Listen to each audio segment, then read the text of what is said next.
Good evening friends. இந்த ஆடியோவில் நம்ம இன்றைக்கி நிஃப்டி 50 அண்ட் சென்செக்ஸ் அது எப்படி முடிஞ்சது, அதோட போஸ்ட் மார்க்கெட் ரிப்போர்ட் எப்படி முடிஞ்சதுன்றதை பார்க்கலாம். இன்றைக்கி ஆஸ் யூஷுவல் இந்த ஈரான் அமெரிக்கா பிரச்சனையால் மார்க்கெட் பெரிய லெவலில் கேப் டவுன் ஆச்சு.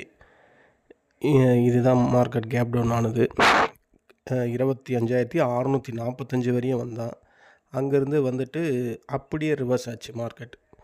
அப்படியே ரிவர்ஸ் ஆகி நம்மளோட அந்த ப்ளூ லைன் 25,710, அதுக்கு மேலே 25,750 வரையும் போயிட்டு மார்க்கெட் ஃபர்தராக டவுனில் தான் இருந்தது.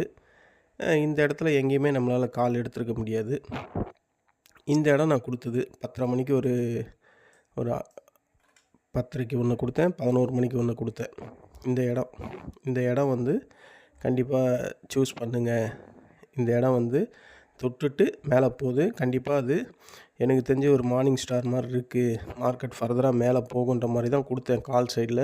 அது நல்ல ப்ராஃபிட் கொடுத்தது. இந்த இடம் நான் எடுத்த இடம் இந்த இடம் நான் இங்கே எடுத்தேன் 10:30 மணிக்கு. இந்த இடத்துல எடுத்தேன். இதை டச் பண்ணும்போது நான் எடுத்தேன்.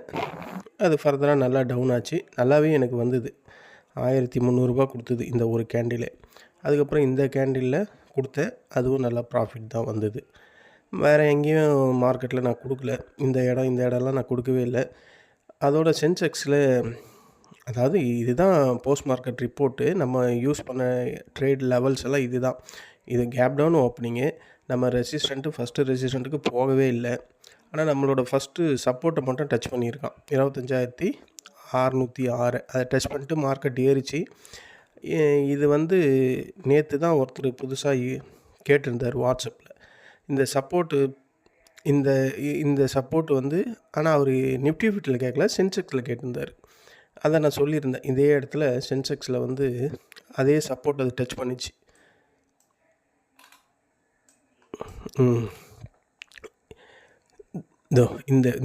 இது ஃபஸ்ட் கேண்டிலா? இதை தான் கேட்டிருக்காருன்னு நினைக்கிறேன். இதுவான்னு தெரில. இந்த 2 கேண்டில் ஏதோ ஒன்று கேட்டார். ஃபஸ்ட்டு சப்போர்ட்டை டச் பண்ணோன்னே எடுத்துடலாமா அப்படின்னு. இல்லை எடுங்க, ஆமாம் இதுதான் நினைக்கிறேன்.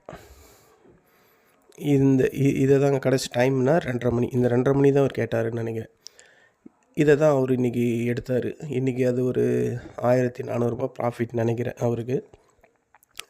அவர் பாதி பேர் இன்றைக்கி வாட்ஸ்அப் அனுப்பவே இல்லை. எல்லாம் பொங்கல் பிஸியில் இருக்கிறாங்கன்னு நினைக்கிறேன்.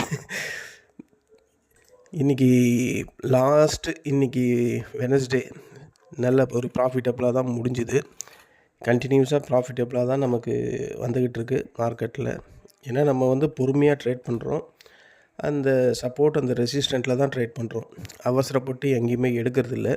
அதாவது அந்த ரெசிஸ்டன்ட் வந்தால் எடுக்கிறோம், அந்த சப்போர்ட் வந்தால் எடுக்கிறோம். அப்படி தானே எடுக்கிறோம். அதனால தான் ப்ராஃபிட் நம்மளால் ஜென்ரேட் பண்ண முடியுது.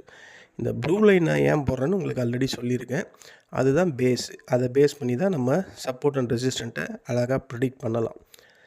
இந்த இடம் கூட எடுத்துருக்கலாம் நிஃப்டி 50ல். இந்த இடம் நான் 2 ட்ரேடுக்கு மேலே பண்ணுறதில்ல. அது உங்கள்கிட்ட சொல்லிட்டேன்ல ஏற்கனவே. இந்த ட்ரேட் பாருங்கள், போய் டச் பண்ணால் இது நான் பல தடவை சொல்கிறேன். ஒரு டவுன் வந்துட்டு மார்க்கெட்டு இந்த சப்போர்ட்டை டச் பண்ணிட்டு மேலே போச்சுன்னா இது ரெசிஸ்டண்ட். இதை எடுக்கலாம். இது மேலே போனதெல்லாம் விட்டுருங்க. மேலே போகும்போது அது நம்மளால் ப்ரிடிக்ட் பண்ண முடியாது. ஏன்னா நம்ம ரெசிஸ்டண்ட்டுக்கே போகல. அதனால் இந்த கேண்டிலை தவிர இந்த 11 இருந்து இந்த 1.25 வரையும் நம்ம ஒன்றுமே பண்ணியிருக்க முடியாது. ஏன்னா அது சப்போர்ட்லேயும் இல்லை, ரெசிஸ்டண்ட்லேயும் இல்லை. இந்த ப்ளூ லைனை வந்து எப்போ தொட்டிருக்கான்னா 1.25க்கு தான் வந்து தொட்டிருக்கான். அதுக்கப்புறம் மார்க்கெட் ஃபர்தராக கீழே இறங்கி நம்ம சப்போர்ட் அகைன் தொட்டிருக்கு 2.25 மணிக்கு. அது தொட்டுட்டு மறுபடியும் மார்க்கெட் மேலே போச்சு. நான் இந்த இடம் டச் பண்ணும்போது இந்த இடம் வந்து யூஸ் பண்ணலாம் அப்படின்ற மாதிரி தான் நான் ஆல்ரெடி வீடியோவில் சொல்லியிருந்தேன். இந்த இடமும் யூஸ் பண்ணியிருக்காங்க. ஸோ இன்றைக்கி மார்க்கெட்டில் நம்மளோட அந்த லெவல்ஸ்குள்ளே தான் மார்க்கெட்டே நடந்திருக்கு. கரெக்டு தானே? இது ஒரு இடம், இந்த ஒரு இடம், இந்த ஒரு இடம், இந்த 3 இடம் தான் ப்ராஃபிட் ஜென்ரேட் பண்ண இடம். ஏன்னா இது ரெசிஸ்டண்ட்டாக இருக்குது, இது சப்போர்ட்டாக இருக்குது, அகைன் இது ரெசிஸ்டண்ட்டாக இருக்குது, மறுபடியும் கீழே வந்திருக்கு.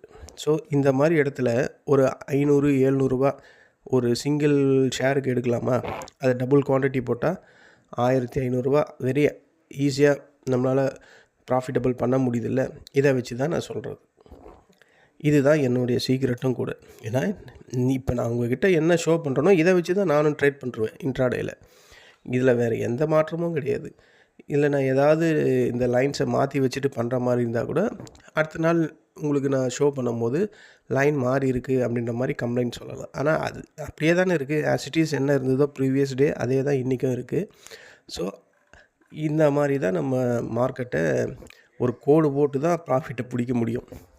அதுக்கு பேர் சப்போர்ட் அண்ட் ரெசிஸ்டண்ட்டு. இதை தவிர கண்டிப்பாக மார்க்கெட்டில் ஆப்ஷன் பையரால் மார்க்கெட்டில் லாபத்தை பிடிக்க முடியாது. நான் ஏன் இதை ஒவ்வொரு வாட்டியும் உங்களுக்கு இவ்வளோ கிளியராக சொல்கிறேன்னா, கண்கூட தெரிகிற உதாரணம் இது தான். நான் இப்படி தான் பண்ணிக்கிட்டு இருக்கேன். இப்படி பண்ணுறதுனால தான் என்னுடைய லாஸஸை ரெக்கவரி பண்ணிகிட்டு இருக்கேன். ஸோ இது மாதிரி பண்ணால் தான் ஆல்ரெடி பல லாஸஸில் இருக்க நம்ம ஃப்ரெண்ட்ஸ் எல்லாம் ரெக்கவரி ஆகிட்டு வெளியே வர முடியும். ஒரு நாளைக்கு 2000 லாஸ் ஆகிடுச்சுன்னா அன்றைக்கி விட்டுடணும். சரி லாஸ் ஆகட்டும், லாஸ் ஆகிடுச்சு, அதுக்கு மேலே என்ன பண்ணுறதுன்னு அதை விட்டுடணும். அதுக்கு அடுத்த நாள் நம்ம டெய்லியும் தான் சப்போர்ட் அண்ட் ரெசிஸ்டண்ட்டு ஒவ்வொரு இன்ட்ராடேவுக்கும் ஒவ்வொரு நாளுக்கும் போட்டுக்கிட்டு இருக்கோம். அந்த இடங்களை டச் பண்ணும்போது நம்ம அதுக்கேற்ற மாதிரி நம்ம பொசிஷனை கன்சிடர் பண்ணி ட்ரேட் பண்ணணும். இவ்வளோ தானே கண்டி. இதுக்காக நம்ம ஆப்ஷன் செல்லர்ஸ் மாதிரி பல ஸ்ட்ராட்டஜி எல்லாம் போட்டுக்கிட்டுலாம் இருக்க வேணாம். ஜஸ்ட்டு ஒரே ஏமு, இந்த சப்போர்ட் இந்த ரெசிஸ்டண்ட் வந்தால் நம்ம ப்ளே பண்ணணும். நமக்கு ப்ராஃபிட்டோ லாஸோ அந்த ஒரு ட்ரேட் நமக்கு என்ன கொடுக்குது அப்படின்றத வெயிட் பண்ணி பார்க்கணும். அதுக்காக போட்டோன்னே அது ஒரு 200-300 லாஸ் வந்தோடனே க்ளோஸ் பண்ணுறக்கூடாது. வெயிட் பண்ணணும். அதுக்கு தான் ஸ்டாப் லாஸில் அதை ஃபிக்ஸ் பண்ணிக்கணும்.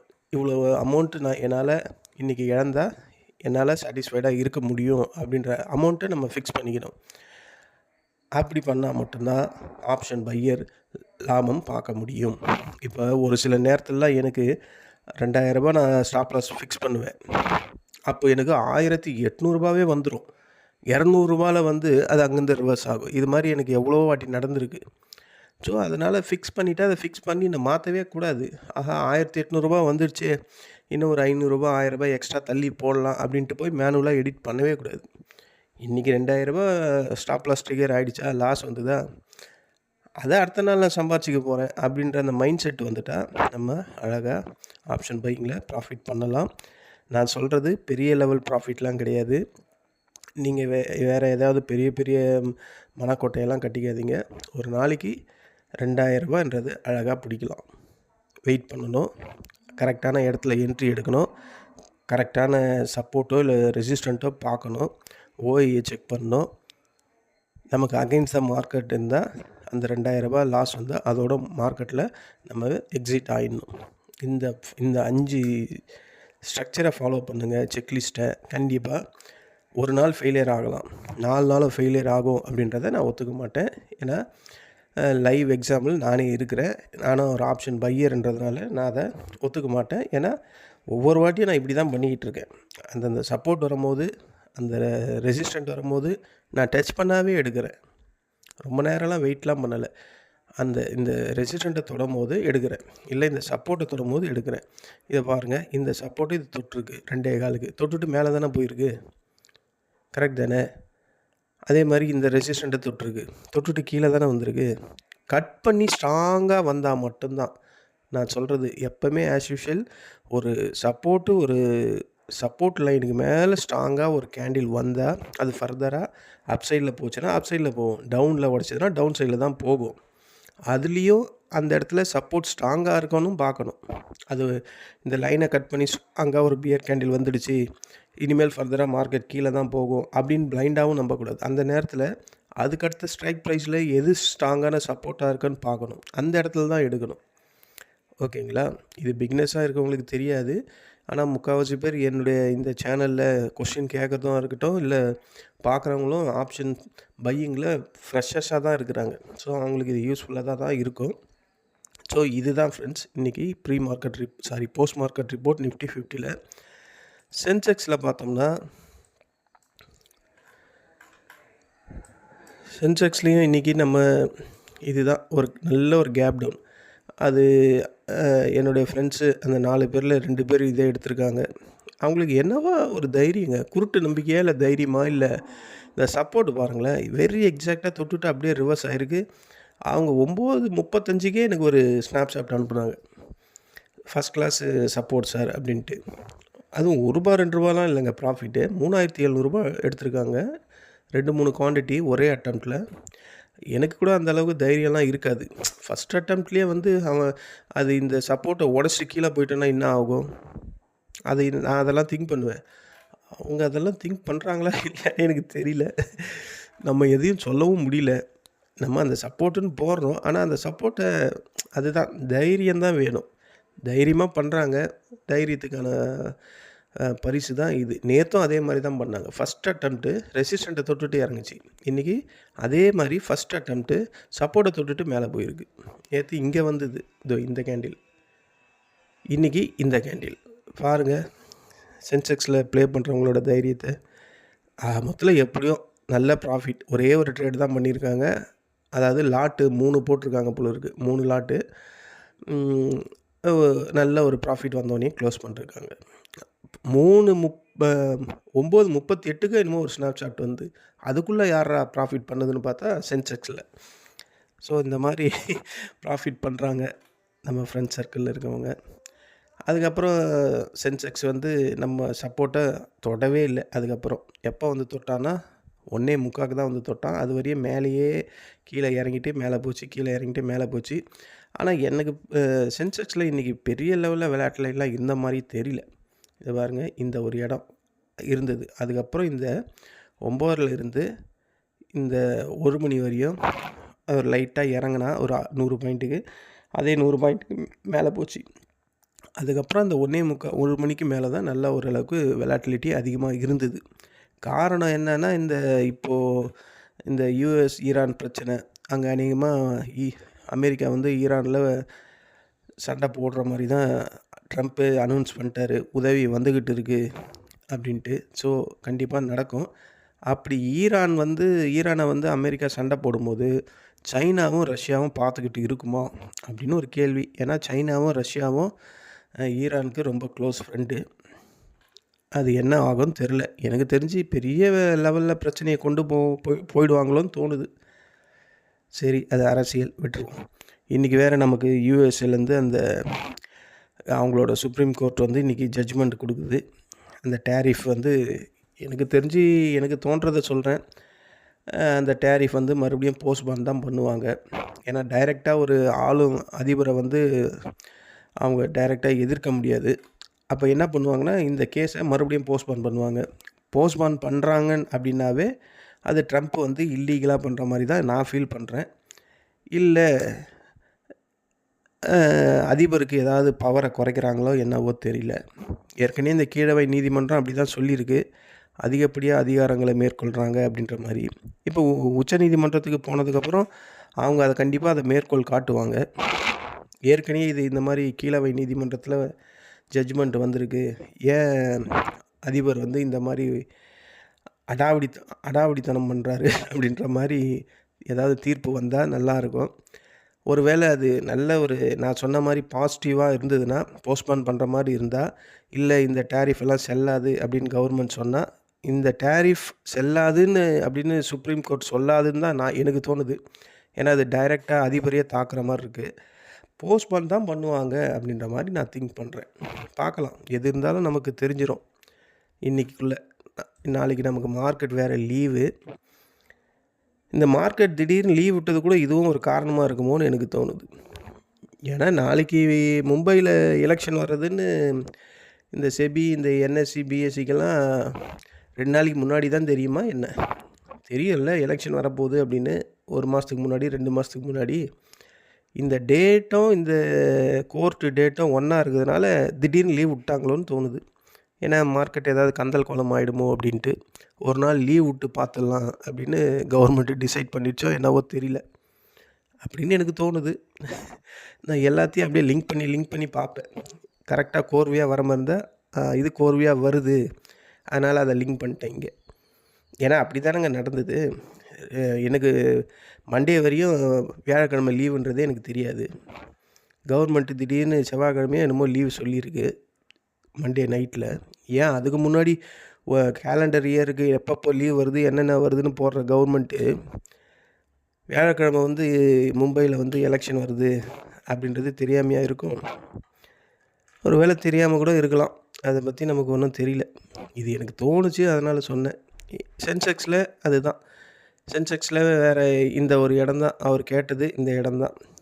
ஸோ இன்றைக்கி சென்செக்ஸ்லேயும் நல்ல ப்ராஃபிட். இந்த ஃபஸ்ட்டு கேண்டில், இந்த 2:30 மணி கேண்டில். மற்ற எங்கேயுமே இந்த இடம்லாம் நான் இந்த இடம்லாம் சொல்லவே இல்லை, எங்கேயுமே கால் கொடுக்கல.